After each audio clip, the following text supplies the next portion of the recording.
Successful people learn how to make their mind work for them.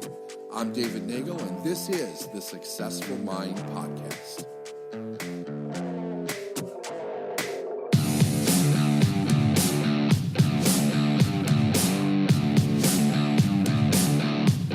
Hey everyone, this is BT and welcome to Inside the Episode. Today, David and I are going inside episode 166, titled Cause and Effect, the issue with Santa Claus and mythical holiday creatures. This episode was incredible on a variety of fronts, David, because it got me thinking about the perpetuating of the belief that I did in my own kids, but we'll get to that here shortly. But so you have the magical elf. Oh my God, right? I will get into this. I've got a whole list. Yeah, okay. When you were going through this, elf, I went through the fairy. Listen, I've got and the rabbit. I have notes on my computer that I've saved since the dawn of time with my kids because Santa Claus didn't write his shit out. He freaking typed it because Santa was usually exhausted at midnight and didn't want to write anything down. But let's talk a little bit about the law of cause and effect here and its relationship with holiday traditions on this episode.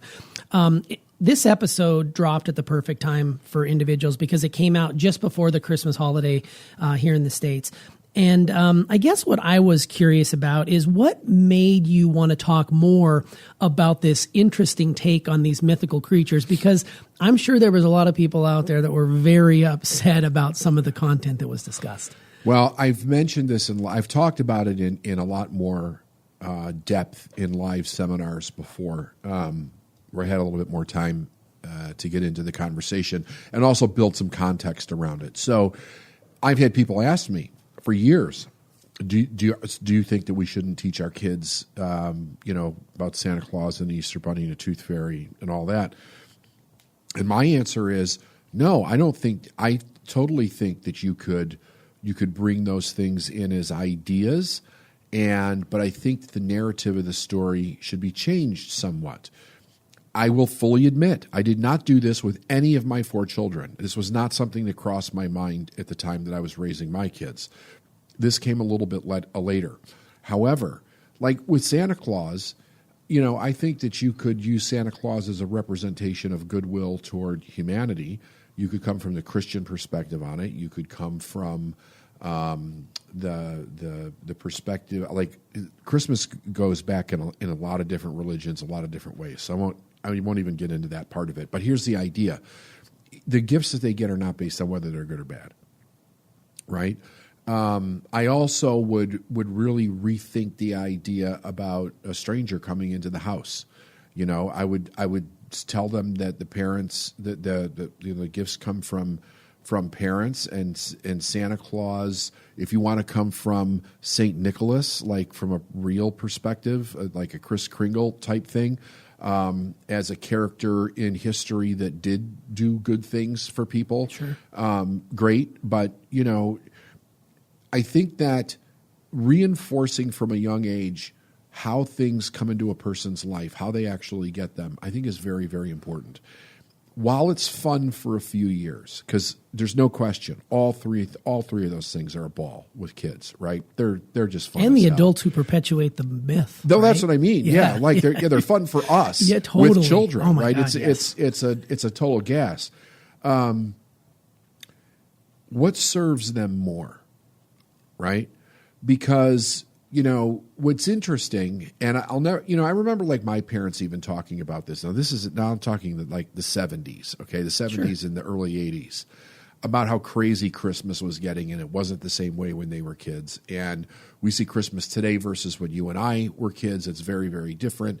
You have like the crazy people trying to break into Walmart to get sales on trampling Nintendos people for a $28 VCR. Yeah, like there's a lot of fucking craziness that goes on with it.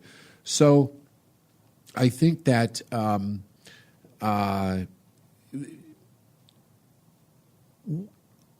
is it really of a great service to teach the lessons that go with it, or can they be taught in a different way? Celebrating it as a religious holiday, celebrating it as a universal holiday, sure. Yeah, I have no problem with any of them as far as that goes. I think that we have a lot of people growing up, and here's the thing: people might be going like, "Are you being ridiculous now? This is a pretty ridiculous topic. Like, what the hell's wrong with Christmas?" Sure. Like nothing. There's nothing wrong with Christmas. There's nothing wrong with the Tooth Fairy. There's nothing wrong with any of this. But my job in life is to look at what are all the different components that end up being the adult product at the end, the adult. And why does this adult have such a difficult time in today's society finding themselves, becoming self-aware, creating the life that they want? And this is just one thing, right? It's just one thing in a child's life where they're taught something that's not the truth, and it happens to be related to their behavior and what they do or do not get in life.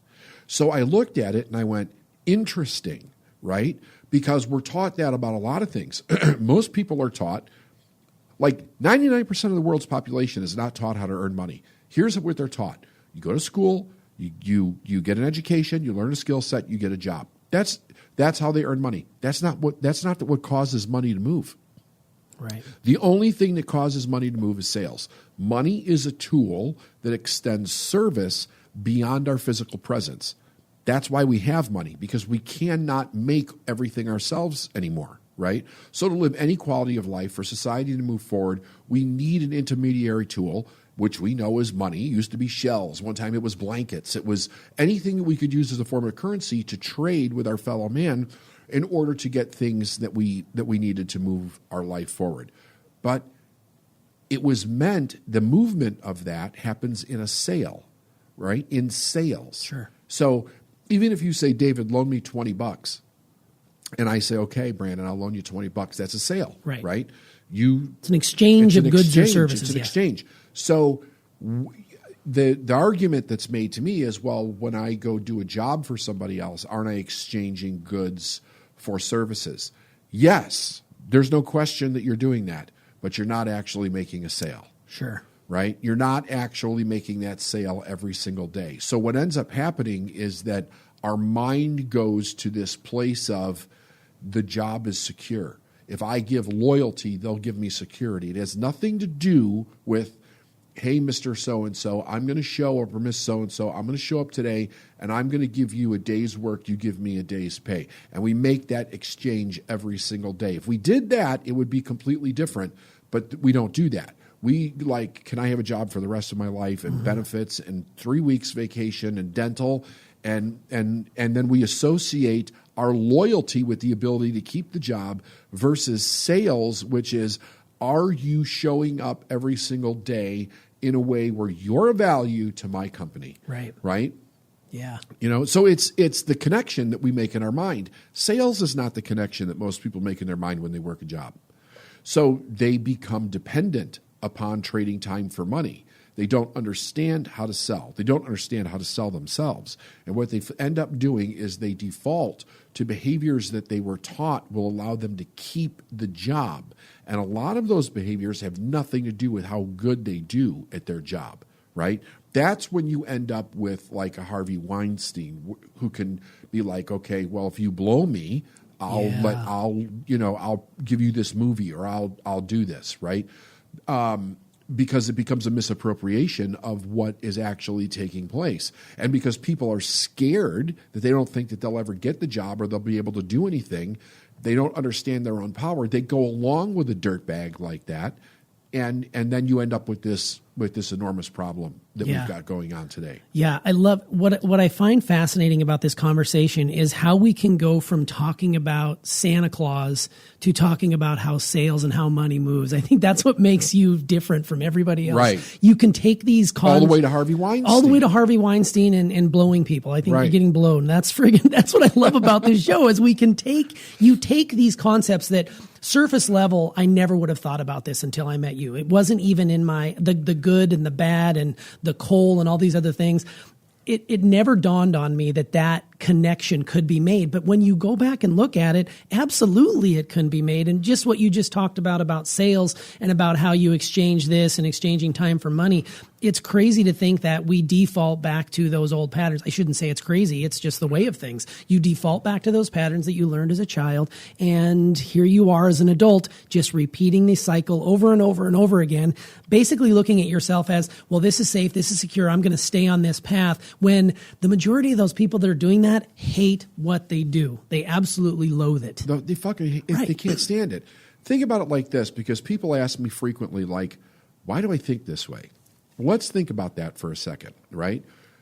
I agree with everybody else out there that we got some major fucked up problems going on in the world that need to be addressed.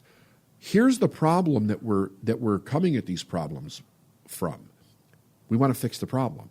We're not addressing what's causing the problem, right? All of these problems are being caused by the exact same thing, but people want to take the problem and say, no, you're a toxic masculine person. No, you're a bitch feminine person. Yeah. No, you know, it's abuse. It's this. It's an abuse of like we're bringing all of these things in that have nothing. All of those things are symptomatic of what the real problem is. So, what is the real problem? Right. Well, if you understand, so we have to ask a different question. How did this person who's exhibiting toxic masculine traits, how did they get that way? How did the woman that's exhibiting toxic feminine traits, how did she get that way? How did the corruption in our government get that way, right? So if you think about it, like, why would somebody do something bad? Because, you know, I use nature as a reference for a lot of different things. Like, do you see this in nature?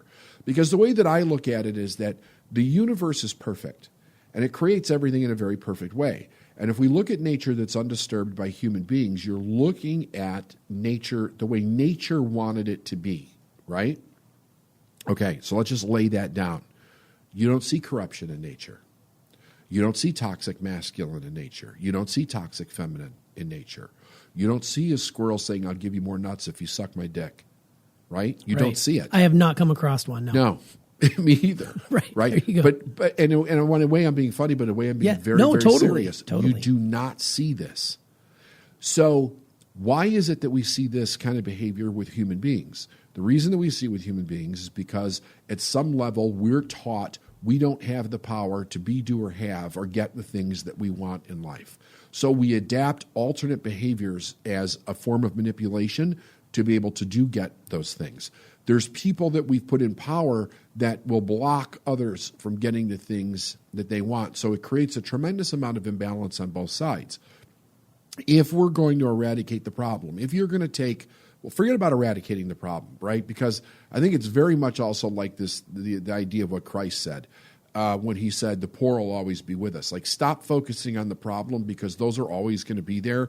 And it's like a seven-headed hydra. When you cut one off, you get seven more. So you'll never eradicate or eliminate. You're never going to eradicate all of it, right? No. And we see that. Like, the prisons are stuffed to the, people are paying terribly in prisons, and it's not eradicating the problem, right? So if we're gonna look at any individual, and any individual is listening to this, doesn't matter whatever your situation is. If you want to change that situation for good and have something completely different in your life, you have to ask yourself, number one, am I accepting responsibility for my life and my situation? If you're blaming it all, forget it. Nothing's going to change. You will continue to be wronged. You will continue to be victimized. You will continue to place all the power to change in somebody else's hands who did something wrong, and you get the wonderful privilege of staying the same. If you will accept responsibility, then you have to ask yourself another question. What are the values, what are the ethics, what are the thought processes and the behaviors that are causing me to have these experiences in my life that I don't like, or that allow other people in to abuse me in some way? And then when you figure those out, you have to begin to change them. Going down the Santa Claus trail, what that does is it allows us to go back to our childhood and ask questions about what could I have been taught prior to the age of 7 that would have left me susceptible to having people abuse me in my life, to having me abuse myself, to not being able to live the life that I want. And I thought that the metaphors around Santa Claus, the Easter Bunny, and the Tooth Fairy, thank you, were very, very interesting because they're total value conflicts in life. And again, I'm not saying that we need to get rid of them. Right. I just think that people need to make a conscious choice about how do you want to explain it to children. And today, in a day where we're living with very literal results, how should we put this? Because this is quite a sensitive topic. And what makes it even more sensitive is that I don't have all the facts to lay out in this from an educated perspective, so I want to be careful with it. There have been many times in history where the consequences that we pay for breaking the rules are very severe. It could mean death. It could mean a torture, like things like that. It could ostracization of your community, that type of thing. We still live in that today. And we live in it both metaphorically and we live in it in a reality. Some places of the world, people are killed, their hands are cut off. We have sexual mutilation of women in some places in the Middle East. Like, it's horrific stuff that's actually going on. But if all of it is going to change, it starts with the individual, right? We have to change first and then be a proponent of what it looks like, because you can't tell somebody that is full of fear, full of lack thinking, that you could change your mind and all of this stuff is basically going to go away in their life and they're really going to start living an amazing life, when they're coming from the belief in lack, the belief in fear, the belief in everybody else has the power but them, the belief that they're not good enough, they're not lovable enough. When they have all those beliefs running inside of them, they've created a reality that reflects those beliefs 100% in their life. So to just tell somebody that, in a way, it's almost ignorant, because they have no way of comprehending that there's any truth to that whatsoever. It's more of a fairy tale to them than Santa Claus is in that moment that they're actually hearing it. A person has to want to change and be willing to do the internal work to do that in order to have those experiences. But I think that as the individual accepts responsibility and makes those change, what you become is a representation of a better way of being in life. And the more people that do that, the more people that will do it, because they'll see it and they'll go, oh, wait a minute. This person was like me and they changed and now they're not like this anymore. They don't have these problems anymore. I don't have any of the problems that I had when I was in my early 20s. I was a wreck, an absolute wreck, right? I lived next door to a drug dealer. I was broke. I was going bankrupt. My car was repossessed. I was doing behavior that I shouldn't have been doing. I was not the husband and father that I wanted to be. I was going to say that I could have been, because I couldn't have been, because I wasn't programmed to. So it only came through the barrage of those experiences where I said to myself, "No, I want to change this. I want to be something different." And then I went to work not on the problem, because that's the way that I approached it in the beginning, right? It was the mean boss at work that fired me, right? Because he's a dick.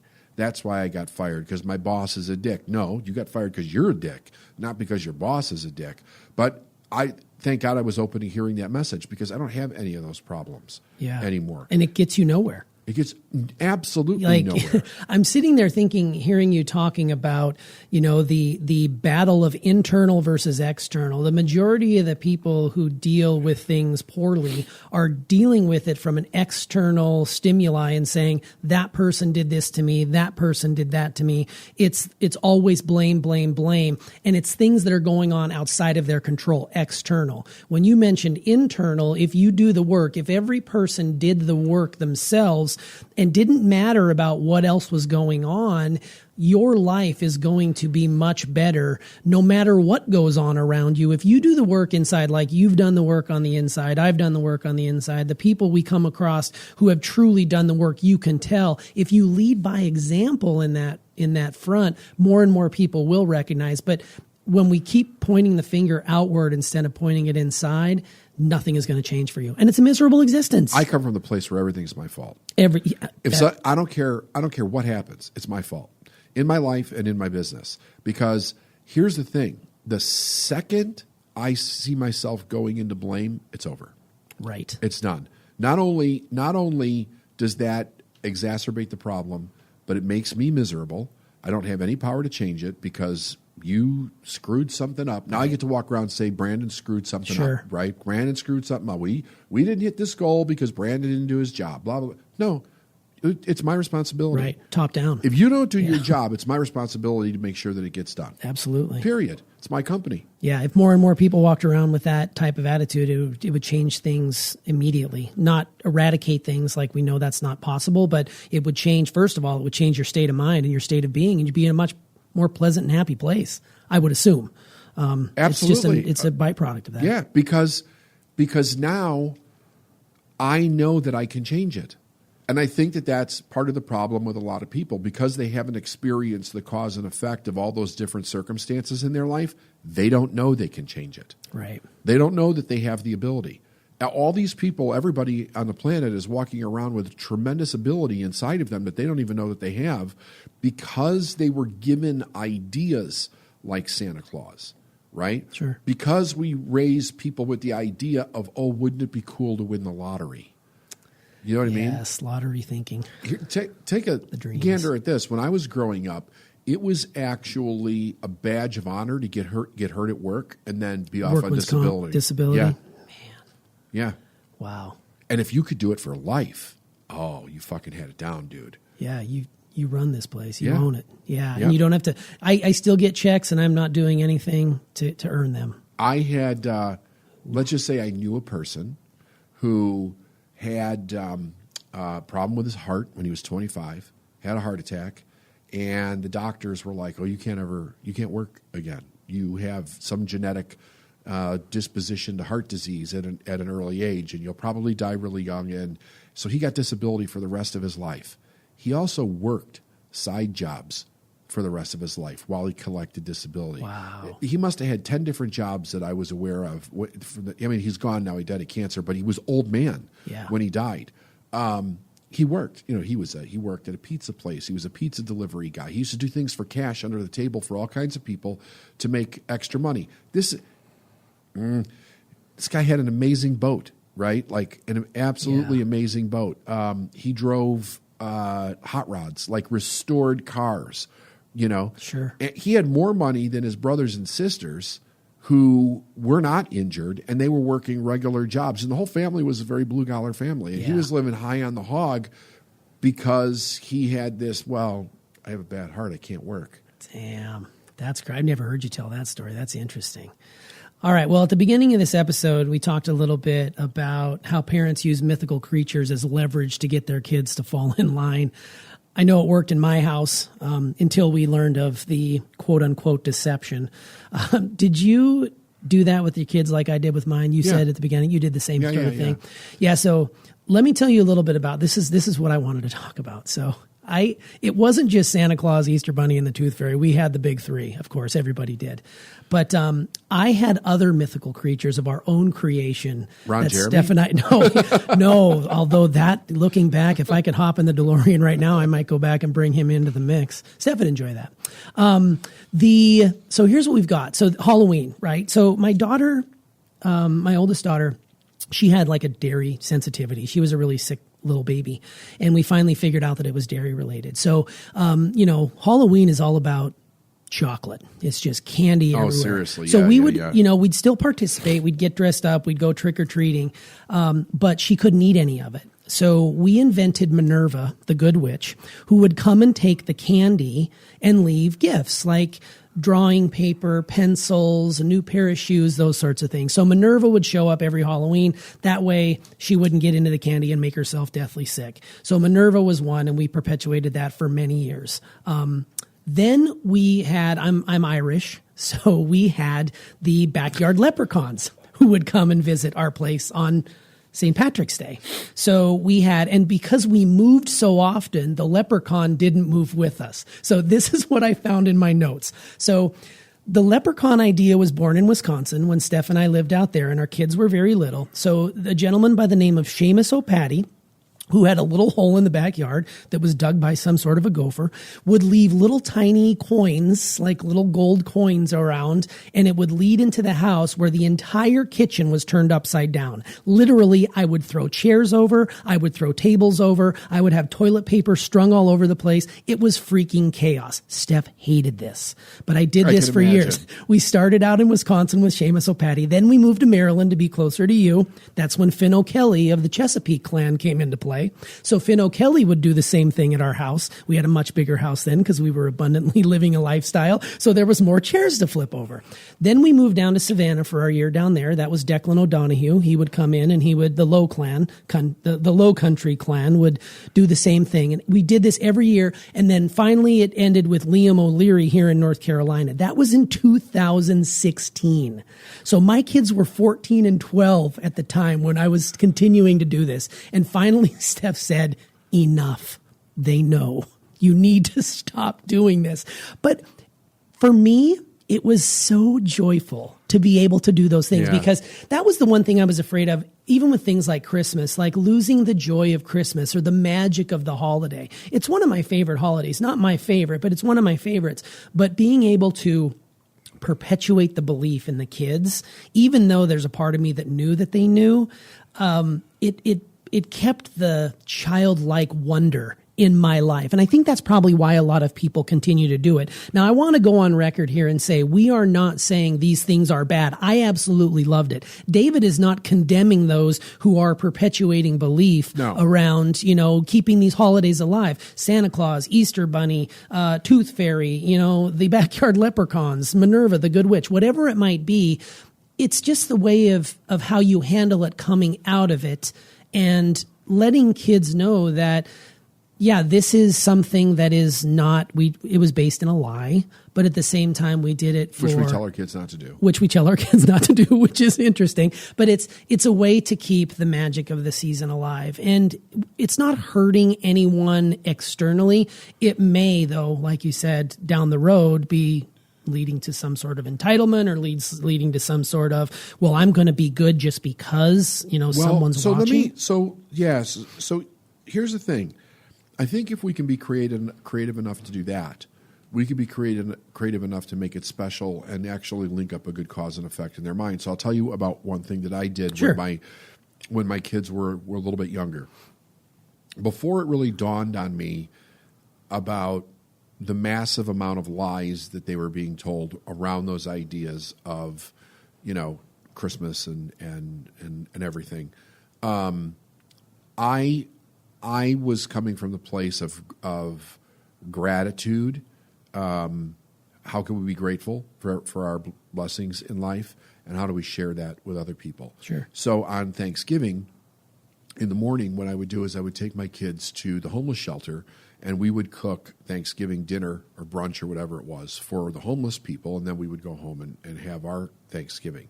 And we did that for a few years. And they felt really good being able to give something to someone, being able to do something. And they still talk about that experience today. So what I learned was that by doing things like that, we could create a magical experience that's actually real, where they're involved in it and they're doing something that is blessing the lives of another person. And I think that if we show up as excited and as fun with doing all of those things and, all the planning and everything that we do around the regular holiday, the way that we experience it, that it's just as impactful. I think that what you did, and I did things that were very similar to you in creating those characters with my own children for various different holidays, is really re-experiencing our own childhood and how exciting all of that was. And the unknown. But I think that if people listen to this and they listen to the original podcast on it, one of the things that they could do is they could step back and think, that's interesting. And if it resonates with you, sit around and think about how could we actually change this for our children in a way where we're not lying, we're not being deceitful, and we can have all the joy and excitement as, that we did with the bogus story. and what you're doing is you're linking up from a cause and effect perspective. How should they be in the world to then do a specific thing in order to get a result in their life, and still enjoy the celebration and the food and the music and the goodwill, the good cheer, all of it. Yeah. Well, this inside the episode will drop long after the Christmas holiday. And we hope that everyone out there got everything they wanted and that they enjoyed themselves and they really kept, the meaning of the season and all those things in their hearts. And I'm sure that, David sends that along as well. And I'm sure the listeners want to know, looking back on 2019, how you would rate yourself on 1 or 2 scale, naughty or nice? Oh, nice. Nice. Always nice. 2019 was a great fucking year. Yeah. Yeah. And 2020, here we are, new decade right now. Yeah. And the sky's the limit. Although it's nothing wrong with being naughty in a good way. That's true. Yeah, I was just going to say, I thought you'd answer naughty. I guess I should rerun that. I also want to say that at the beginning of this episode, I mentioned the word VCR. I want to take that back for the kids listening. They have no freaking clue. I need to stop using the word VCR. Yeah. There's nobody knows what that is anymore. Nobody knows what the hell a VCR is. It's an archaic. I know, and I said it, and the whole time you were dropping knowledge on me, and I'm like, I said freaking VCR a minute ago. God, what an idiot. So, but no, this was a really good episode. I'd encourage you to go back and listen to the cause and effect, the issue with Santa Claus and mythical holiday creatures. Again, David really has a great teaching around this, and it has educated me for sure. And I'm sure listening to that, it educated you as well. So, David, thanks for coming inside. Yeah, my pleasure. Take care.